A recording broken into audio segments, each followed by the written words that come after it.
I've stolen a lot of things in my life. Jewels, art, the occasional identity when the job called for it. But I'd never stolen a kiss from a sleeping prince before. That was new, and it was about to ruin my entire life. The thing about being a professional thief, and I mean professional, not some amateur smash-and-grab artist, is that you develop a nose for opportunity. You see an abandoned castle in the woods that's been untouched for 3 centuries, you don't think cursed prince and fairy tale bullshit, you think untapped revenue stream. My name's Riven, by the way. Just Riven. No last name worth mentioning. I'd been in the business for almost 15 years, started young, got good fast, and now I live the kind of comfortable life that came from knowing which rich assholes wouldn't miss their 3rd Monet. My apartment in the city wasn't flashy. Flash gets you noticed, but it was nice. Real nice. Floor-to-ceiling windows, a kitchen I actually cooked in, a bed that cost more than most people's cars. The castle job was supposed to be simple. Get in, catalog anything valuable, get out. Maybe come back with proper equipment if there was something worth the effort. I picked the lock on the main gate just as the sun was setting. Took me under 2 minutes, which was slower than usual, but the mechanism was old. 300 years old, to be exact. The place was beautiful in that melancholy, nature-reclaiming civilization kind of way. Vines crawled up stone walls, trees grew through what used to be the courtyard, moonlight filtered through broken windows. If I were the poetic type, I might have appreciated it more. As it was, I appreciated the lack of security systems. The throne room was picked clean, same with the treasury. Someone had beaten me here centuries ago, probably right after whatever happened to make everyone abandon the place. I was about to call it a loss when I noticed the tower. Every good castle has a tower, and towers, in my experience, meant hidden rooms. Hidden rooms meant hidden valuables. People always forget to loot the towers. The stairs were stone, worn smooth by time. I climbed carefully, flashlight in hand, counting steps. 63. The door at the top wasn't locked. That should have been my first warning, but I was already calculating resale values in my head. I pushed it open. The inside room didn't make sense. No dust, no decay, no cobwebs or rot, or any of the things you'd expect from a space that had been sealed for 300 years. Just a circular chamber with tall windows overlooking the forest, tapestries that looked freshly hung, and in the center, a bed. And in the bed, I actually stopped walking. Just stopped. He was beautiful. Not pretty, not handsome. Beautiful. The kind of beautiful that made you forget what you were doing. Perfect bone structure, dark hair spread across a silk pillow, wearing clothes that were definitely period accurate and definitely not costume quality. He looked like a wax figure. Too perfect, too still. I moved closer, keeping my footsteps quiet out of habit, even though there was clearly no one else here. "Okay," I said softly to the empty room, "so we've got a very committed historical reenactor, or I'm having a psychotic break, or—" I reached out and touched his hand. Warm. I jerked back. Warm. The skin was warm. I checked for a pulse, found one. Slow and steady. His chest rose and fell, barely perceptible. "You're alive," I stared at him. "You're actually alive." The fairy tale clicked into place. The abandoned castle, the 300 years, the sleeping prince. "No," I said to no one. "Absolutely not. Curses aren't real. Magic isn't real. This is some kind of—" I looked around for cameras, for wires, for anything that made sense. Nothing. Just stone walls and moonlight, and a guy who'd been asleep since 1724. I should have left. That would have been the smart thing, the professional thing. Instead, I leaned closer, studied his face. Sharp jawline, long dark lashes, lips that were slightly parted, like he was about to say something. "Bet you were popular," I murmured. "Bet you had people lining up to—" I don't know what possessed me. Curiosity, maybe? The absurdity of the situation? The fact that I'd been alone in my very nice apartment for too long, and this was the most interesting thing that had happened to me in months. I kissed him. Just a brief press of lips. Soft. Warm. Real. I pulled back, already feeling like an idiot. Well, that was... His eyes opened. They were gold. Literally, actually gold. Not brown with gold flecks, not hazel in certain light. Gold, like coins, like treasure. I stumbled backward, hit a wall. What the fuck? He sat up, slowly, gracefully, like he hadn't been unconscious for 3 centuries. He looked around the room with wonder, touching the bed sheets, the tapestries, like he was making sure they were real. Then he looked at me and smiled. "You woke me," he said. His voice was rough from disuse, but clear, educated, every word carefully pronounced. "You're my true love." "I'm your what now?" He stood. His legs should have given out, 300 years of inactivity, but he moved like he'd just woken up from an afternoon nap. He crossed to me, took my hands in his. "The curse," he said, like this explained everything. "I was cursed to sleep until true love's kiss woke me. And you," his smile widened, "you're me. You found me." "I'm a thief," I said flatly. "I broke into your castle looking for things to steal. I kissed you because why?" I didn't have a good answer. "This is not a meet-cute. This is breaking and entering." "What's your name?" "Not telling you my name." "Why not?" "Because I don't know you, you're clearly having some kind of episode, and I'm leaving." I pulled my hands free and headed for the door. He followed. Of course he followed. "Where are you going?" "Away from the crazy person who thinks he's a cursed prince." "I am a cursed prince. Prince Aldric of... Don't care." I started down the stairs, taking them 2 at a time. His footsteps echoed behind me. "But we need to..." "We don't need to do anything. I'm going home. You're going to, I don't know, find a hospital or something." "I don't understand. You woke me. You broke the curse. We're nothing." I spun to face him. We were halfway down the tower stairs, moonlight streaming through a broken window. "I am not your true love. I don't even believe in true love. I kissed you as a joke. This is not a fairy tale." Something in his expression crumbled. Just for a second, he looked young and lost and hurt. "You don't believe in true love?" he asked quietly. "I don't believe in much of anything." I turned away. "Now go back to your room and..." The dizziness hit like a freight train. 1 second I was fine, the next the world tilted. I grabbed the stone wall, trying to steady myself, but my legs weren't working right. My vision swam. "What?" I tried to say, but a yawn cut me off. Huge, uncontrollable. "You feel it too." The prince, Aldric, was beside me, steadying me. He looked pale. "The pull." "I'm fine, I just..." Another yawn. My eyelids felt like lead. "I didn't sleep much last night." "It's the curse." His voice was serious now, nothing dreamy about it. "The kiss didn't break it, it transferred it." "What?" "We're both cursed now." He met my eyes. His were still impossibly gold. "We're both falling asleep, and unless we break it properly, we'll both sleep forever." The exhaustion was overwhelming, like I'd been awake for days, like I hadn't slept in weeks. My body felt heavy, my mind foggy. "That's not possible," I said, but I was already sliding down the wall. "Curses aren't real." "They are." He sat beside me, looking just as wrecked. "I've been living one for 300 years. We made it outside before I had to stop again. The cool night air helped, but not much. The exhaustion was bone deep, pulling at me like a riptide. Aldric sat beside me on the castle steps. Neither of us spoke for a minute. "How long do we have?" I finally asked. "I don't know. The curse is unpredictable. Could be days, could be weeks, but I can feel it spreading."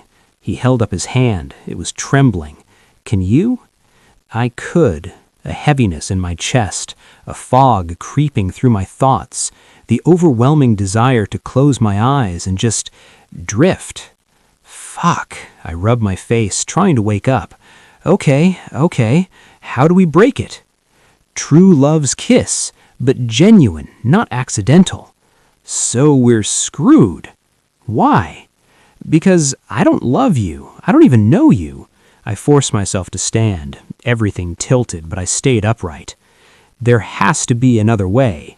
There is. He stood, slower. Find the witch who cursed me. Make her break it. Where is she? I don't know, but if I'm awake, she'll know. She'll feel it. He looked at the dark forest surrounding us. She wanted me dead when she cursed me, wanted my kingdom. She'll come to finish it. Fantastic. I started walking toward where I'd left my car. So we're cursed, being hunted by a witch, and slowly dying. This is officially the worst job I've ever taken. Where are we going? I'm going home. You're... I looked back at him. He was standing there in clothes from 1724, looking lost and scared and way too trusting for someone who'd just woken up in a world 3 centuries past his own. I sighed.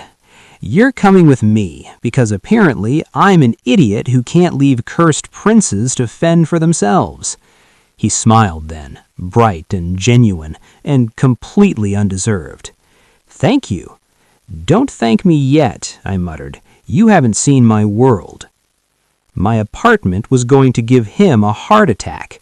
I could tell from the moment we stepped out of the elevator, which had been its own adventure, watching him press himself against the wall as we ascended, knuckles white, and I unlocked my door. He walked in slowly, eyes wide, taking in everything. The open floor plan, the modern furniture, the floor-to-ceiling windows showing the city at night, all lights and steel and glass. This is where you live? He asked. Yeah, I dropped my keys in the bowl by the door. Make yourself at home, I guess. He moved through the space like he was in a museum, touched the leather couch tentatively, stared at the TV mounted on the wall, walked to the windows and pressed his palm against the glass. How high up are we? 23rd floor. 20... He looked down at the street below, then back at me. How is this possible? Engineering, steel frames, modern construction. I headed to the kitchen, suddenly needing coffee, or something stronger. Everything here is magic. He was still at the window, mesmerized. These lights, this height, the metal carriage we rode in? Car, he repeated, testing the word. In my time, the tallest buildings were churches, 5, maybe 6 stories. This is, he shook his head, incredible. I watched him while the coffee brewed. He didn't move like someone who'd been asleep for 300 years. No stiffness, no weakness, just wonder, like a kid seeing the ocean for the first time. What year did you go to sleep? 1724. What year is it now? 2024. You've been out for exactly 300 years. He absorbed this, nodded slowly. My entire world is gone. Pretty much. Everyone I knew, my family, my friends, my kingdom. His voice was steady, but something flickered in his expression. All gone. I poured 2 cups of coffee, handed him one. I'm sorry. He looked at the mug like it might bite him. What is this? Coffee. It's hot. Don't spill it. He sipped carefully, made a face. It's bitter. It's 3 in the morning and we're both cursed. Bitter feels appropriate. I drank mine black, relishing the heat.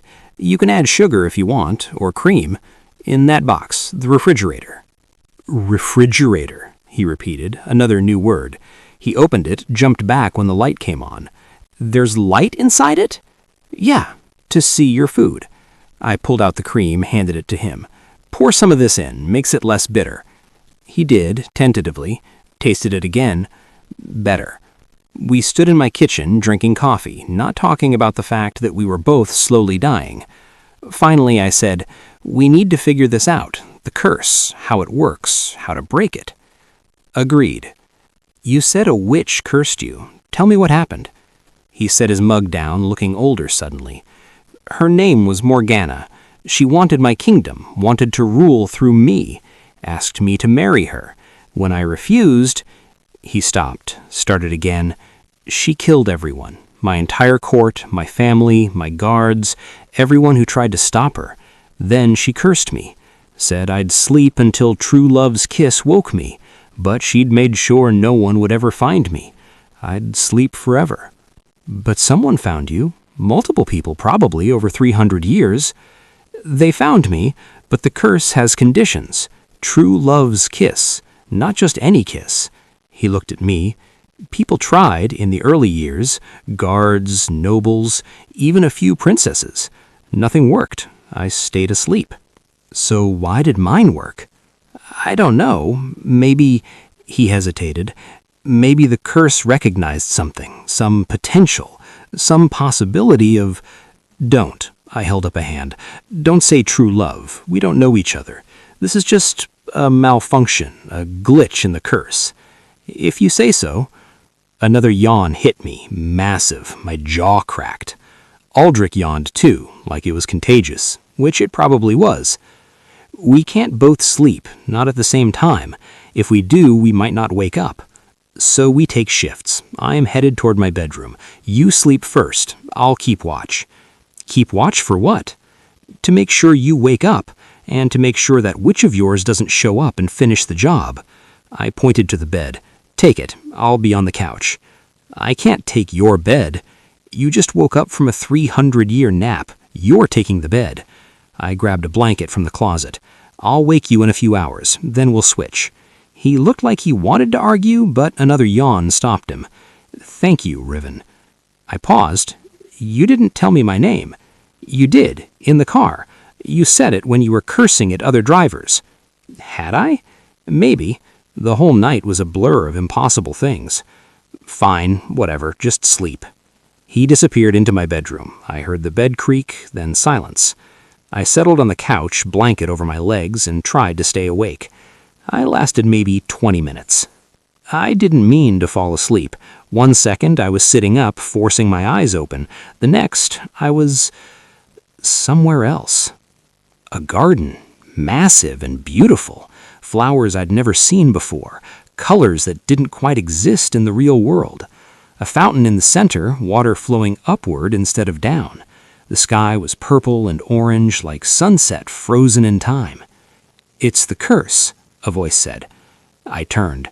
Aldric was there, but different, younger somehow, despite looking the same age. He wore formal clothes, doublet, breeches, the kind of thing you'd see in a period drama. They actually fit him. This is a dream, I said. Yes and no. He walked closer. This is my memory, the palace gardens, before everything happened. It's beautiful. It was the only place I felt free. He touched a flower and it changed color at his fingertips, red to gold to blue. I looked around, taking it in. Magic was real in your time? Magic has always been real. Your time just forgot about it. He smiled sadly. Or maybe it faded. Hard to say. Can everyone do that? The flower thing? No, just me. Royal bloodline. We're born with it. Small magics, blessings, that sort of thing. Nothing powerful. Nothing that could have stopped her. His expression darkened. I tried. When Morgana came, I used everything I had. It wasn't enough. She was stronger? She'd lived for centuries, learned from dozens of witches, absorbed their power. I was 24 and untrained. He sat on the edge of the fountain. I didn't have a chance. I sat beside him. The dream felt real. Solid ground, cool breeze, the scent of flowers I couldn't name. What happened to your kingdom after? I don't know. I was asleep. He looked at me. Do you know? Did it survive? I thought about the history I knew, the stories of kingdoms that fell in the 1700s. I had no idea. I can look it up when we wake up. Look it up? He asked. Information. We have libraries, digital ones. We can find out what happened. Digital, he repeated. Everything in your world sounds like magic, but isn't. Technology. Sufficiently advanced technology is indistinguishable from magic. Someone said that once. They were wise. He was quiet for a moment. Then, thank you for bringing me to your home, for not leaving me in the castle. Don't thank me yet. We're both dying, remember? Still, you could have run. Most people would have. I looked at him, really looked. Gold eyes that shouldn't exist. Perfect features that belonged in paintings, but also kindness in his expression. Real fear buried under the wonder. I'm not most people, I said. No, he agreed softly. You're not. The dream shimmered, started to fade. "We're waking up," Aldric said. "One of us at least." "Wait!" I grabbed his hand. "How do we stop this? The curse?" "True love's kiss, or kill the witch, or—" He hesitated. "Or what?" "Or one of us dies. Curses break when the cursed dies." "That's not happening." "It might be the only way to save you." "I said that's not happening." The dream was dissolving around us, but I held his hand tighter. "We're both surviving this, got it?" He smiled. "Got it." Then I woke up. Aldric was shaking me. Riven, wake up!" I jolted upright on the couch. "What? You fell asleep. You weren't supposed to fall asleep." He looked worried, scared. "We were both asleep for almost 2 hours." "Shit!" I rubbed my face. The exhaustion was still there, clinging to me. Did you have the dream, the garden?" "Yes." He sat back on his heels. "So it's real, the linking." "Apparently." I checked my watch. 5 in the morning. "Your turn to keep watch. I'll sleep for real this time." "Are you sure?" "Someone has to, and you look like you're about to pass out." I stood, headed for the bedroom. "Wake me in 3 hours, then we start figuring out how to not die." I collapsed onto my bed. Sheets that smelled like him now, faintly, like old books and something sweeter, and tried not to think about his hand in mine in the dream, tried not to think about how much I didn't want to lose him. 3 days passed in a blur of exhaustion and research. I showed Aldric the internet, watched his mind break a little as he realized the sum of human knowledge was available instantly. We looked up his kingdom, a small principality that had been absorbed into a larger country after his disappearance, lost to history. He took it better than I expected. "I suppose 300 years is long enough to grieve," he said quietly. We researched curses, sleeping beauty variants, true love requirements, ways to break magical contracts. Most of it was fairy tale nonsense or academic papers arguing about symbolism. But we found some things, patterns, rules. "True love has to be genuine," Aldric said, reading over my shoulder. We were at my kitchen counter, laptop open between us, empty coffee mugs scattered everywhere. "True love has to be genuine, not infatuation, not obligation, real, selfless love." Great, so we're doomed. Why? Because love takes time, months, years. We don't have that. Maybe it doesn't always take time. Maybe sometimes you just know. I looked at him. He was wearing my clothes now, jeans and a t-shirt that fit him better than they fit me. His hair was getting longer, falling into his eyes. He'd adapted to modern life faster than anyone should. "You're not know me," I said. "Not really." "I'm learning," he smiled. "You're a thief, but you only steal from the wealthy. You're cynical, but you brought me home instead of leaving me. You don't believe in magic or love, but you're trying to save us both anyway. That tells me everything I need to know. That tells me I'm a sucker. That tells me you're good." The curse was getting worse. We both felt it. The exhaustion was constant now, dragging at us every second. We took shifts sleeping, but it was getting harder to wake each other up, harder to stay awake. And the fading started. I noticed it first with Aldric. We were walking through the city. I wanted to show him modern life, figured he deserved to see it, when he just flickered, like a light bulb. Solid 1 second, translucent the next, then solid again. "What was that?" I grabbed his arm, making sure he was real. He looked at his hand. "The curse. I'm starting to fade, halfway between waking and sleeping." "That's not good." "No, it means we're running out of time." We made it back to my apartment before he faded again, this time longer, maybe 5 full seconds where I could see through him to the wall behind. My heart stopped. "Aldric." I touched his face. Solid, real. "Don't do that. Don't scare me like that." "I'm sorry, I can't control it." "Then we work faster. We find the witch faster." "She'll find us. She has to. I'm awake. She'll feel it. Then we'll be ready." I didn't know how, but I said it anyway. "We'll fight her. Together." He looked at me like I had offered him the world. Together. The message came on the 4th day. I found it burned into my front door. Old script I couldn't read. Aldric could. His face went white. "She knows. She's coming." What does it say? I'm coming for what's mine. He touched the burned wood.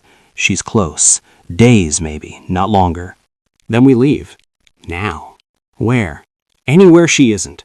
I was already grabbing bags, throwing clothes in, my laptop, cash, passports. I had several, various names. We keep moving, buy time. She'll find us eventually. Eventually isn't now. I handed him a bag. Pack. We leave in 10 minutes. We left in 8. Motels, hotels. We moved every 2 days. Never stayed anywhere long enough to leave a trace. I paid in cash, used fake names, taught Aldric how to keep his head down. He learned fast, memorized the rules of modern life like he'd been studying for an exam. Don't make eye contact. Don't stand out. Don't trust anyone. You're good at this, I said one night. We were in some cheap motel outside the city, sharing a room with 2 beds and walls thin enough to hear the neighbors arguing. I was a prince. I know how to wear masks. Is that what you're doing? Wearing a mask? With everyone else, yes. He looked at me. Not with you. The curse was critical now. We faded more than we were solid. Took turns sleeping, but both of us struggled to stay awake for more than a few hours. The exhaustion was crushing. And the dreams were constant. Shared memories, his childhood, my early days as a thief. We were living in each other's heads, learning each other whether we wanted to or not. I learned he liked sunrise better than sunset, that he'd been afraid of the dark as a child, that he'd never been in love before the curse, had never wanted to be. Duty first, always duty. He learned I'd grown up alone, that I trusted exactly no one, that I'd spent 15 years building walls around myself and didn't know how to tear them down. You could, he said one night, in a dream that was half memory, half something new. Tear them down, I mean, if you wanted to. I don't want to. Liar. Maybe I was.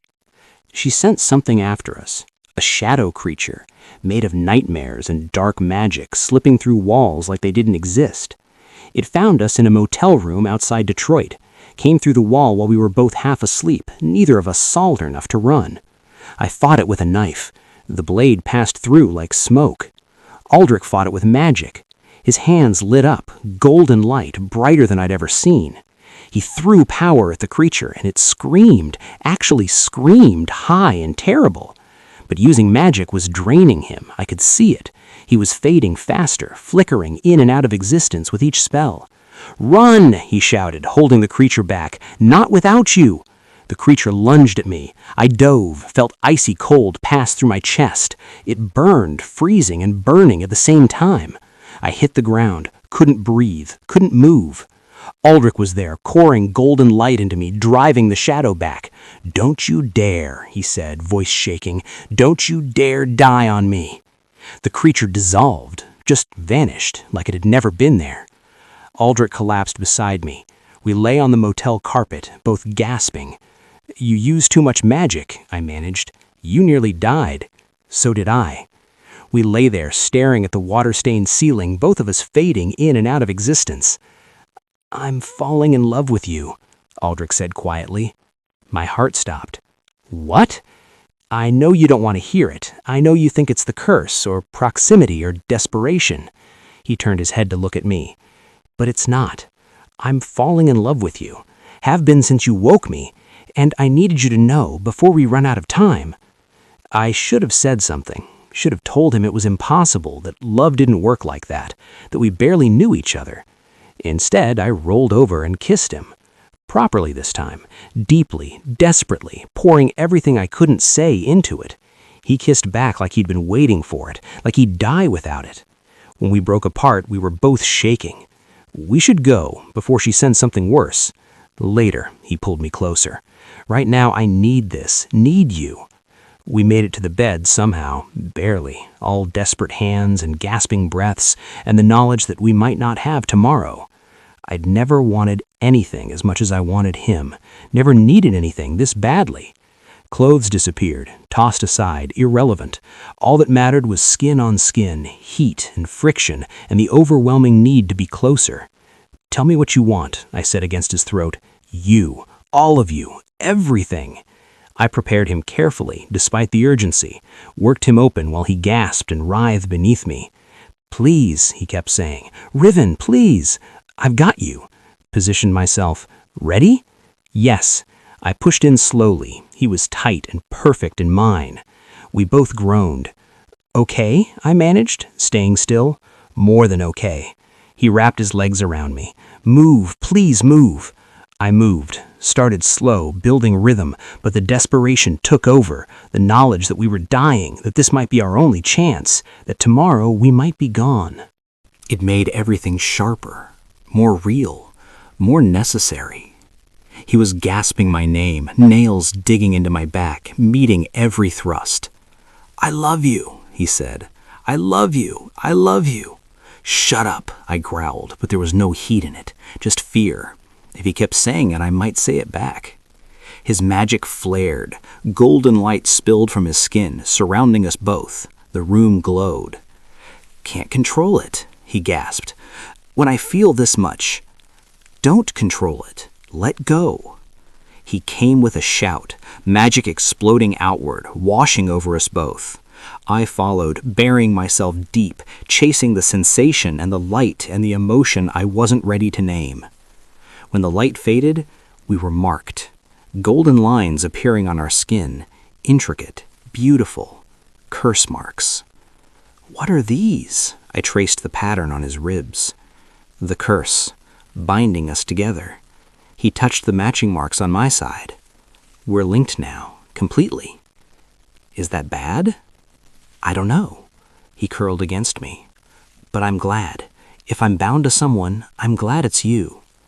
I held him, feeling the curse settle deeper into my bones, and tried not to think about how much I'd already lost if he didn't make it.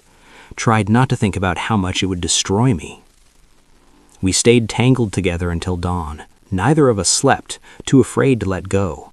Finally, as light crept through the blinds, I said, "We need to end this. We can't keep running." "I know. We need to find her, face her. She'll kill us." "Maybe." I sat up, looking at the curse marks on both our bodies, connected, intertwined. "Or maybe we kill her first." "I can't control my magic yet." "Then we practice, we train, and when she finds us, because she will, we're ready." I touched his face. "We fight, together." He leaned into the touch. "Together. And after we survive, you can tell me you love me again." I stopped. "And maybe I'll say it back." His smile was worth everything. We trained in an abandoned warehouse outside the city. 3 days of Aldric learning to channel his magic, me learning to fight alongside it. His power was impressive when controlled. Light magic, shields, healing, and when pushed, offensive strikes that could shatter concrete. But using it exhausted him, pulled him closer to sleep. We were racing against 2 clocks now, the curse and his magic both draining him faster. The fading was constant. We were barely solid anymore, ghosts more than people. On the 3rd day, we couldn't train anymore, too exhausted, too close to the edge. We sat against the warehouse wall, holding each other, both flickering in and out of existence. "I don't think we have much longer," Aldric said quietly. "Don't. We should talk about it, about what happens. We're not dying, either of us." I held him tighter. "We're going to survive this." "But what if we can't?" I didn't answer. Couldn't. I figured out how to break the curse, for sure. How? Sacrifice. One of us takes the full curse, goes to sleep forever. The other lives. "No! Riven!" I said no. I turned to face him. "We're not doing that. You have a life here, a world. I'm from 300 years ago. I don't belong. You belong with me." The words came out before I could stop them. "You think I'm going to let you sacrifice yourself after everything? Then we both die. Then we find another way." I cupped his face, forcing him to look at me. "There's always another way." "Not this time." He was crying, actually crying, tears tracking down his face. "Please, please let me save you. It's all I want. Just let me." I kissed him, soft, loving, real. "I love you," I said against his lips. The first time I'd said it, the first time I'd meant it. "And I'm not letting you sacrifice yourself. Not for me, not for anyone." His eyes went wide. You I love you, and we're going to survive this, both of us. I pulled him to his feet. We were both barely solid, flickering like candle flames. Can you fight? I can try. Then let's go kill a witch. We didn't have to find her. She found us. We were back at my apartment, needed supplies, needed a plan, when the temperature dropped. Frost spread across the windows. The lights flickered. Aldric's hands lit up immediately, golden magic crackling around his fingers. She's here. Black smoke poured through the vents, under the door, through cracks I didn't know existed. It coalesced in the center of my living room, forming a figure. Tall, beautiful in a terrible way, ancient eyes and a young face. She wore black that seemed to absorb light. Morgana. "Hello, darling," she said, smiling at Aldric. "Did you miss me?" "I'll kill you," he said flatly. "You'll try. You tried 300 years ago, too. Didn't work out well for you then, either." She turned to me, looked me up and down. "And who's this? Your little human savior? How precious. Leave him out of this." "But he's so integral to it. He woke you. He's cursed now, too." She circled us slowly. The air grew colder with each step. "I could kill him, make you watch, then put you back to sleep for another 300 years. Would you like that? Touch him and You'll what? Fight me with magic you can barely control?" She laughed. "You're weak, Aldric. You've always been weak. That's why I cursed you instead of just killing you. Wanted you to suffer." "He's not weak," I said, stepping forward, "and we're going to break your curse." She looked at me, really looked. Something shifted in her expression. "Oh," she said softly. "Oh, this is delicious. You love him, actually love him. Not fate, not magic, genuine, stupid human love. So what if I do? So the curse can't break through true love if one of you is already dead." She raised her hand. Dark magic swirled around her fingers. "Let's test that theory, shall we?" She struck. Aldric blocked it, barely. Golden light against darkness. The force of the impact sent us both stumbling back. "Run! Riven, run!" Not happening. I grabbed the knife from my belt. Useless against magic, but it was something. We fight, together. The battle was chaos. Aldric's magic against hers, light against darkness, 300 years of rage and pain pouring out of him. I fought too, stayed mobile, stayed unpredictable, distracted her when I could, gave Aldric openings. We worked together, like we'd trained, like we'd been doing this for years instead of days. But she was stronger, centuries stronger, and we were fading, barely solid, running on empty. "You can't win," she spat, blocking another of Aldric's strikes. "You're dying, both of you. Just give up." "Never," Aldric said. His magic flared brighter. "You took everything from me. My family, my kingdom, my life. I'm not letting you take him too." "How touching! How—" I moved. Slipped past her defenses while she was focused on Aldric. Got close enough to touch her throat. "Now!" I shouted. Aldric understood immediately. He channeled his magic through me, all of it, every ounce of power he had left flowing through my body into hers. She screamed. The curse marks on our skin blazed, gold and white, burning bright, then gone in an instant. Morgana shrieked, tried to pull away, but she was connected now, bound by her own curse. It consumed her. From the inside out, dark magic turning on itself. "This is impossible!" she gasped. "Love's not impossible," Aldric said quietly. "You just never understood it." She burned.